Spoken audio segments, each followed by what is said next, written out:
ఏంట్రా, ఏదో ముఖ్యమైన విషయం మాట్లాడాలని పిలిచావు? ఏంటది? ఏం లేదు, స్ట్రైట్గా పాయింట్కి వస్తున్నాను. నీకోసం ఒక అమ్మాయిని చూశాను. సాంప్రదాయంగా పెరిగింది, పద్ధతి సంస్కారం తెలిసిన అమ్మాయి, గౌరవమైన కుటుంబం వాళ్ళది. అవునా? ఎవర్రా అమ్మాయి? నా చెల్లెలేరా.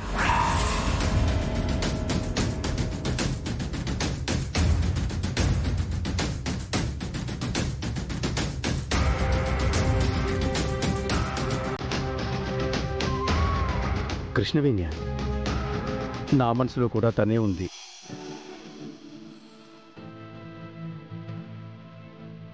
ఏంట్రా భార్గవ, నాకు మీ చెల్లెల్నిచ్చి పెళ్లి చేయాలనుకుంటున్నావా?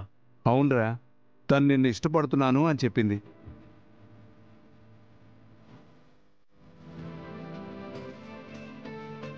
ఏం శ్రీహరి, ఏమంటావు? నా చెల్లెల్ని పెళ్లి చేసుకోవడానికి నీకు ఏ అభ్యంతరం లేదు కదా? అలాంటిదేం లేదురా. వాస్తవానికి తనను మొదటిసారి చూసినప్పుడే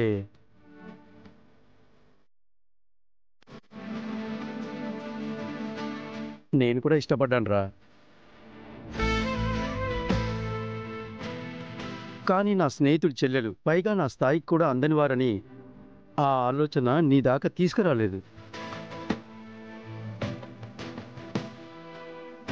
బాబు శ్రీహరి, నీ స్థాయి వేరు మా స్థాయి వేరు అని మేము ఏనాడు నిన్ను తక్కువగా చూడలేదయ్యా.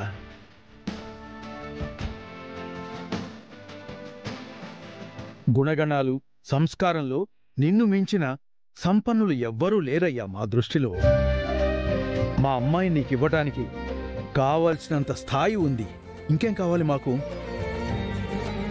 మంచిదండి, చాలా సంతోషంగా ఉంది.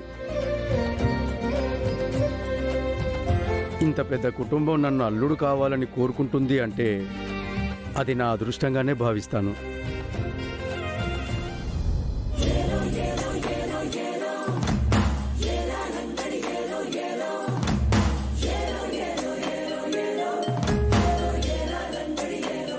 సరే బాబు, మరి పెళ్లి ముహూర్తాలు పెట్టుకుందామంటావా?